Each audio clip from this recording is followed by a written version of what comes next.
searching for the light and you see no hope inside, be sure and have no doubt, He is always close to you.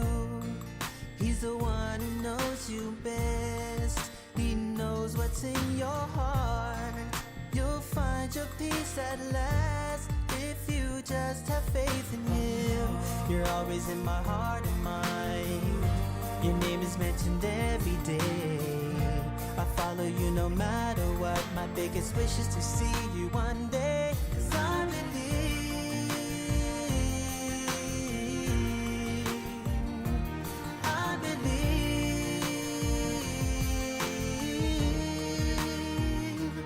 I believe.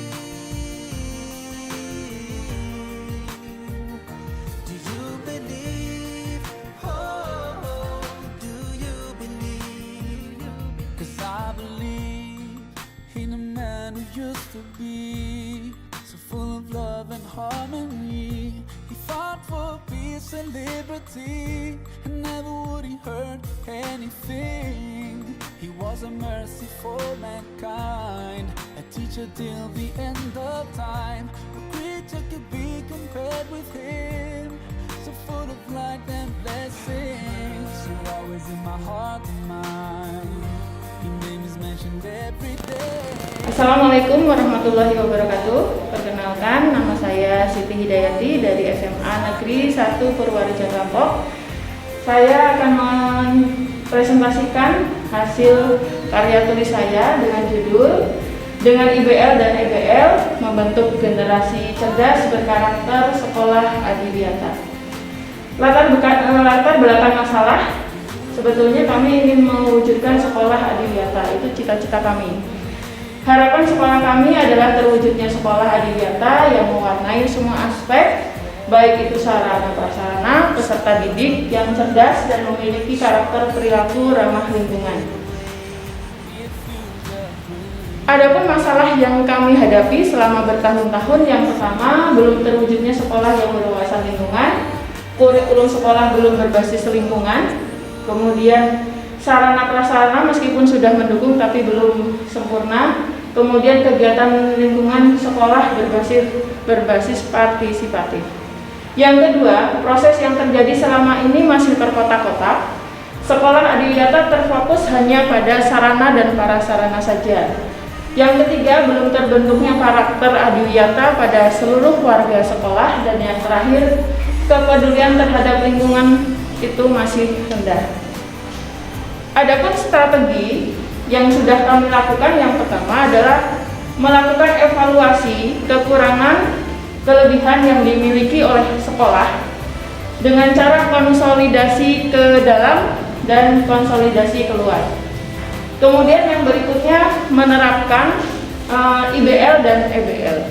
IBL itu apa? IBL itu menerapkan intrakurikuler berbasis lingkungan dan ekstrakurikuler berbasis lingkungan. Jadi memadukan antara IBL dan EBL dalam kehidupan sehari-hari di lingkungan sekolah. Adapun yang sudah dilaksanakan, yang pertama adalah persiapan, kemudian pelaksanaan dan evaluasi. Persiapan yang sudah kami lakukan, yang pertama membangun komitmen dari seluruh warga sekolah. Ini sangat penting karena komitmen itu bisa melakukan semua hal yang tidak mungkin menjadi mungkin. Dengan komitmen akan terbangun satu visi dan misi yang menghasilkan sinergi. Yang kedua, membuat jadwal pelaksanaan kinerja baik itu IBL dan EBL. Yang ketiga, membuat sistematika kinerja sekolah adiwiyata. Yang keempat, peningkatan sumber daya manusia dengan cara IHT, workshop, dan mengaktifkan MGMP tingkat sekolah. Hasil dari peningkatan SDM itu yang sudah dilaksanakan, yang pertama IBL itu berupa produk RPP berbasis lingkungan, dan alhamdulillah sudah diterapkan dalam pembelajaran di kelas oleh semua mata pelajaran. Yang kedua EBL, ekstrakurikuler, dilihat dari program dan prestasi yang diraih. Adapun pelaksanaan IBL, yang pertama Di sini ada mata pelajaran bahasa Inggris dengan cara mempraktekkan memisahkan limbah organik dan non-organik dalam bahasa Inggris. Kemudian ada teksnya yang harus disetorkan kepada Bapak Ibu guru. Kemudian contoh yang berikutnya adalah PKWU. PKWU di sini kita mengunggulkan adanya ekoprint. Ekoprint itu diambil dari limbah sampah organik yang ada di sekolah, kemudian dijadikan seperti batik dengan cap pewarna alami. Yang berikutnya saya ambil contoh dari pelajaran bahasa Jawa. Bahasa Jawa di sini melakukan teks dengan berbasis lingkungan, temanya lingkungan. Kemudian di sini ada kolaborasi ekonomi dan biologi. Di situ ada menanam toga, tanaman obat keluarga. Kemudian yang berikutnya contoh mata pelajaran biologi yang sudah dilaksanakan, yaitu dari tahun 2019 sampai tahun 2021 awal 22 menggunakan teknik fitoremediasi untuk menjernihkan air yang sudah diterapkan dari tahun ke tahun, dan alhamdulillah ini sudah masuk lolos Innobel tahun 2019. Kemudian yang berikutnya EBL yang tadi saya jelaskan adalah ekstrakurikuler berbasis lingkungan. Apa yang sudah dilaksanakan oleh sekolah kami yaitu ekstrakir. Yang sudah dilakukan adalah mendaur ulang atau menjernihkan air dan mengelola air limbah menjadi grade yang lebih bisa dimanfaatkan oleh manusia. Misalnya grade D menjadi grade C, grade C menjadi grade B. Kemudian PMR selalu melakukan sosialisasi apakah itu sekolah Adiwiyata kepada teman-temannya. Yang berikutnya adalah ekstra pramuka. Ekstra pramuka terkenal dengan toga, tanaman obat keluarga. Kemudian ekstra PA, pencinta alam, itu daur ulang limbah organik menjadi kompos.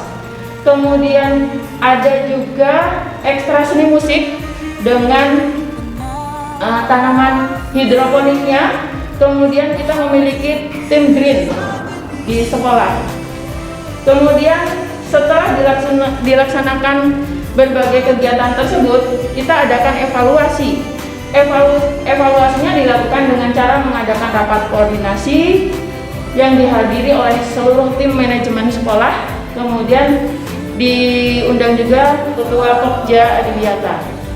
Kemudian melakukan evaluasi program yang sudah dilaksanakan apa saja, kemudian yang belum dilaksanakan apa saja, kemudian kita perbaiki program tersebut. Kemudian hasil dan dampaknya bisa kita lihat dari grafik. Jadi sejak tahun 2015 sampai 2021 pelaksanaan IBL itu cenderung meningkat. Kemudian pelaksanaan EBL juga alhamdulillah meningkat. Jadi terakhir 2019 itu sudah 98%. Kemudian intrakurikulernya sudah 99%. Jadi hampir seluruh mata pelajaran sudah menerapkan. Dampaknya adalah kita memiliki banyak prestasi. Berikut adalah gambar salah satu prestasi yang kita punya di SMA Negeri 1 Purwaraja Klampok.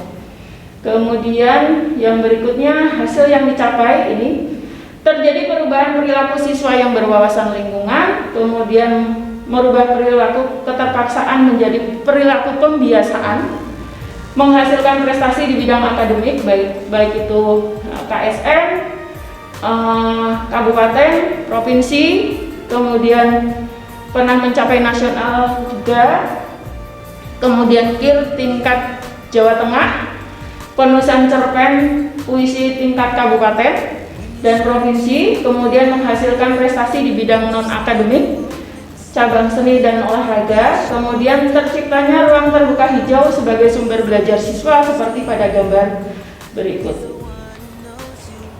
Dampak aplikasi yang diterima oleh peserta didik, yaitu mereka menerapkan teknik fitoremediasi di rumah. Kemudian kalau di sekolah kita sudah membiasakan memisahkan antara sampah organik dan anorganik. Kemudian ini ada video pengakuan siswa tentang pelaksanaan teknik fitoremediasi yang sudah dilaksanakan sejak 2019 hingga 2022. Halo teman-teman, kami dari majalah sekolah mau menanyakan seputar info mengenai pembelajaran dengan teknik fitoremediasi. Menurut kalian, apa sih bahasa yang dirasakan? Saya menjalani bahaya deterjen dan akan menggunakan deterjen dan minyak atau secukupnya. Saya juga akan menerapkan teknik fitoremediasi di rumah. Ternyata limbah kecil apapun, jika itu anorganik, akan sangat berbahaya bagi lingkungan. Oh gitu. Apa yang akan kalian lakukan untuk mengurai sampah anorganik? Kami akan berusaha membuang sampah dengan benar. Di kelas juga jajaran kalian membuang sampah anorganik yang banyak. Oke, cukup. Terima kasih atas waktunya. Oke, kami lanjutkan, Bapak Ibu yang saya hormati. Banyak kendala sebetulnya, namun alhamdulillah ada faktor pendukungnya. Nah, kendala yang yang kami hadapi yang pertama adalah ternyata tidak mudah untuk membangun komitmen antar seluruh warga sekolah. Yang kedua, kendalanya adalah untuk membiasakan hidup sehat dan menyenangkan yang belum tertanam dengan baik, itu ternyata juga kendala. Yang ketiga, kebiasaan adiwiyata yang membumi itu masih perlu selalu diingatkan dan diingatkan. Adapun faktor pendukungnya, yang pertama adalah sumber daya manusia yang tangguh dan militan. Alhamdulillah sekolah kami memiliki rekan-rekan seperjuangan yang tangguh dan militan, satu visi satu misi. Yang kedua, kepala sekolah dan tim manajemen sekolah yang selalu proaktif mewujudkan program sekolah adiwiyata. Dan yang terakhir, dukungan dari sekolah dan seluruh peserta didik, insya Allah itu menjadi modal yang utama. Rencana dan tindak lanjut yang akan kami lakukan, yang pertama terus menggunakan IBL dan EBL, kemudian memberikan dukungan kepada peserta didik untuk membumikan karakter sekolah adiwiyata. Yang ketiga, melalui pembelajaran pada materi penanganan limbah dengan teknik fitoremediasi, diharapkan peserta didik dapat menjadi agen perubahan pengolahan limbah, baik itu limbah rumah tangga, industri, yang dilakukan secara sederhana, mudah, dan murah. Rekomendasi kami yang pertama, menggunakan IBL dan EBL ternyata dapat berkontribusi positif dan mendukung keberhasilan proses mengajar, dan alhamdulillah bisa membentuk karakter sekolah adiwiyata. Yang kedua, untuk itu kami merekomendasikan kepada Bapak Ibu guru yang melaksanakan pembelajaran dapat terus menggunakan IBL. Yang ketiga, dilakukan kajian lebih lanjut tentang penggunaan IBL dan EBL dalam mewujudkan sekolah adiwiyata yang paripurna. Saya akhiri, wassalamualaikum warahmatullahi wabarakatuh.